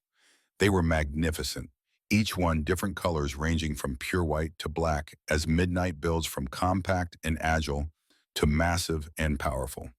They watched her with intelligent eyes, some curious, some wary, some indifferent. Grace finished eating and returned to work. The last 15 stalls went faster than the first 15. She'd found her rhythm, learned to use her legs more than her arms, developed a system for the wheelbarrow that minimized wasted motion. She finished as the last light died, muscles screaming, hands raw but triumphant. Catherine appeared from the darkness like a ghost. "Come, I'll show you where you're sleeping." The bunkhouse was small, just 4 beds, a stove, and a table, currently empty except for Grace. Catherine lit a lamp, showed her the spare blankets, the wash basin. "Breakfast is at dawn. Don't be late." She turned to go, then stopped. "One more thing. That Marshal Cole Bennett, he told me what happened to you, everything." Grace's stomach tightened. And I don't care." Catherine's voice was flat. "I don't care about your past, about who wronged you, about your brand, or your innocence, or any of it. I care about whether you can work, whether you can learn, whether you'll stick when things get hard. Everything else is noise." She held Grace's gaze for a long moment. "But for what it's worth, you survived something that breaks most people. That means you're strong. Whether you're strong enough for this work, we'll find out. Now get some sleep. Tomorrow's harder." Catherine left. Grace collapsed onto the nearest bed, didn't even bother removing her boots. Sleep claimed her, instantly dreamless and deep, the sleep of complete physical exhaustion. For the first time since the branding, she slept without nightmares. The next 6 weeks passed in a blur of back-breaking work and hard-won knowledge. Grace mucked stalls, hauled water, repaired fences, learned to recognize different types of feed and when to use them. Her hands toughened her shoulders, broadened her body, adapted to the relentless physical demands. Catherine was a harsh teacher, quick to criticize, slow to praise. But she was fair. When Grace did something right, Catherine acknowledged it. When Grace made mistakes, Catherine explained exactly why and how to fix them. And slowly, Grace began to actually work with the horses themselves. First just grooming, learning to read body language, to move with confidence, without aggression, to understand that horses responded to energy as much as action. Then simple groundwork, leading lunging, teaching a horse to stand for the farrier or the veterinarian. Grace discovered she had a gift. Not training exactly, that would take years to master, but a kind of intuitive understanding of what a horse needed. The anxious mare that everyone else struggled with responded to Grace's calm presence. The stallion, with a reputation for biting, stood quietly when Grace worked around him. You've got good hands, Catherine said one morning, watching Grace work with a 3-year-old gelding that had never been ridden. Quiet hands, that's worth more than strength. Coming from Catherine, that was high praise. Grace felt something warm bloom in her chest, pride yes, but also belonging. She was becoming part of something, building a skill that was hers alone. The branded T on her palm had faded from angry red to pale silver. The scar tissue was thick but flexible. Sometimes people who visited the ranch noticed it and asked questions. Grace had learned to say simply old injury and change the subject. Most didn't press. The ones who did press, who demanded to know how she got branded, received Catherine's cold stare and a suggestion that they leave if they couldn't mind their own business. Grace had expected to feel grateful for Catherine's protection. Instead, she felt annoyed. She didn't need protection, didn't want it. The brand was hers, shameful or not, it was part of her story. Hiding it felt like giving power to the people who'd put it there. So one day when a horse buyer from Helena stared at her scarred palm and asked, "What kind of person gets branded?" Grace looked him dead in the eye and said, "The kind that survives Victoria Ashford trying to destroy them. Want to make something of it?" The buyer had backed down, muttering apologies. Catherine had watched the exchange without comment, but later that evening over dinner in the main house, she'd said, "You're learning." Learning what? That shame only has power if you accept it. Catherine refilled Grace's coffee. "You were marked to humiliate you, to make you disappear. But you're still here, still working, still building something. That brand doesn't define you, it's just a scar you carry while becoming whoever you choose to be." The words echoed what Cole had said months ago around a different campfire. But hearing them from Catherine, a woman who'd faced her own share of prejudice and survived, made them land differently. Grace was learning, not just about horses, but about herself. She was learning that strength wasn't about never breaking. It was about what you built from the pieces. She was learning that the opinions of small-minded people mattered less than the respect of those who'd earned the right to judge. And she was learning that the girl who'd scrubbed floors at the Ashford Ranch, meek and visible, willing to accept scraps, was gone for good. In her place was someone new. Someone who looked a horse in the eye and saw a partner. Someone who looked at a scar and saw evidence of survival. Someone who'd been branded a thief and decided to become something else entirely. Grace Harper was becoming dangerous in exactly the way Cole had predicted. Not with violence or cruelty, but with the quiet confidence of someone who'd walked through fire and discovered she couldn't be burned away. Spring came early that year. Snow melted from the higher elevations, and the ranch transformed into something green and alive. Catherine started bringing in horses from outside clients, problem animals that needed retraining, young horses that needed breaking breeding stock, that needed evaluation. Grace assisted with all of it, learning voraciously, asking questions Catherine actually bothered to answer, now that Grace had proven herself worth teaching. One morning, a rider appeared on the horizon, tall, familiar silhouette against the dawn sky. Grace's heart lifted before her brain registered who it was. Cole Bennett. He dismounted in the yard looking older than Grace remembered. The weight of retirement sat heavy on his shoulders, not the peaceful rest he'd hoped for, but the restless dissatisfaction of a man whose purpose had been his work. "Marshall," Catherine greeted him. "Thought you'd be fishing in Bozeman by now." "Tried that. Turns out I'm terrible at sitting still." Cole's gaze found Grace and a smile creased his weathered face. "Grace, you look different." Grace glanced down at herself, work pants she'd bought with her first wages boots that actually fit hands scarred but strong. She'd cut her hair shorter, let the sun darken her skin, stopped trying to make herself small and invisible. "I am different," she said simply. Cole nodded approval. "Catherine treating you right." "She's teaching me to be dangerous," Grace said. "Just like you said I should be." Catherine snorted. "I'm teaching her to train horses. If that makes her dangerous, that's her business." Cole laughed, genuine warm laughter that made him look years younger. "Can we talk?" he asked Grace. "Got some news about the trial." They walked to the fence line overlooking a pasture where young horses grazed in the spring sunshine. Cole leaned against the rail, silent for a moment, gathering his thoughts. "Marcus Ashford was sentenced last week," he finally said. 5 years in territorial prison for theft and conspiracy. Sarah Mitchell got 3 years for attempted murder, would have been more, but Martha Green asked for leniency, said Sarah was young and manipulated. Grace absorbed this. 5 years, 3 years, numbers that seemed both too much and not enough. And Victoria, no charges. She admitted complicity, but there's no law against being a terrible person. She's paying for it in other way. Lost most of her social standing, ranch is struggling without Marcus to help run it. Last I heard, she's selling off property to stay afloat. Just as Grace thought. Imperfect, incomplete, but something. Thank you, she said, for seeing it through, for making sure they faced consequences. That's not why I'm here. Cole turned to face her fully. I'm here because I got a job offer. Private detective work. Finding missing people, tracking down thieves, helping folks the law ignores. It doesn't pay much, but it's work that matters. That's good, Grace said, meaning it. You should take it. I will, but I wanted to tell you first. Because Cole hesitated, something rare for him. Because you reminded me why I became a marshal in the first place.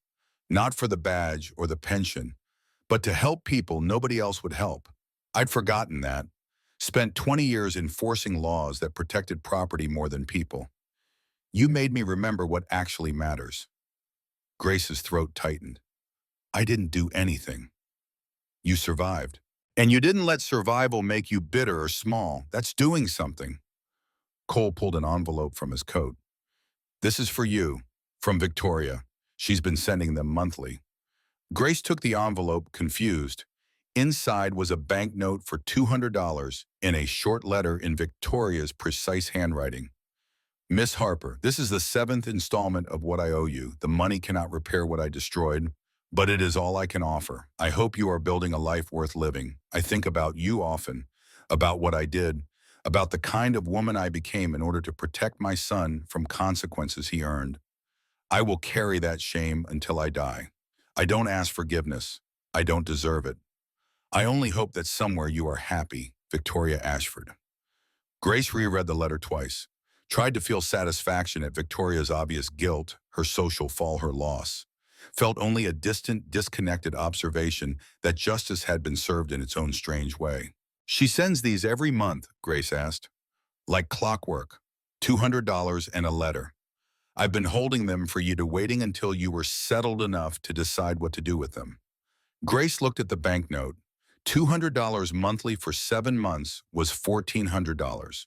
Combined with the original $5,000 and her wages from Catherine, she had enough to buy her own small ranch if she wanted, enough to be truly independent. What will you do with it? Cole asked. Grace folded the letter and the banknote, carefully tucked them back in the envelope. I'll save it. Maybe someday I'll use it to start my own horse operation. Or maybe I'll find someone else who needs it more, some other girl Victoria Ashford destroys. Because people like her don't stop just because they're sorry. Cole's expression was proud. You really have become dangerous. No, Grace corrected. I've become clear. There's a difference. They stood in comfortable silence, watching the horses graze. Finally, Cole said, I should go. Long ride back to Helena, and I've got a missing person case that starts tomorrow. Grace walked him to his horse. Before he mounted, she pulled him into a brief, fierce hug. Thank you, she said, for saving my life, for reminding me it was worth saving. Cole hugged her back, and his voice was rough when he replied, Thank you for reminding me, mine was too.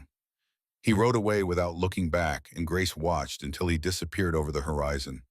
Then she returned to the barn, to the work, to the life she was building from ash and determination, and the stubborn refusal to let her brand define her. Catherine was in the barn working with a young mare that had come in wild and terrified from a failed ranch. The horse was calmer now, but still skittish, still learning to trust. He's gone, Catherine asked without turning. Yes. Good, you've got work to do. This mare needs someone with soft hands and patience. Think you can handle her. Grace studied the mare, all trembling muscle and wild eyes and barely contained panic.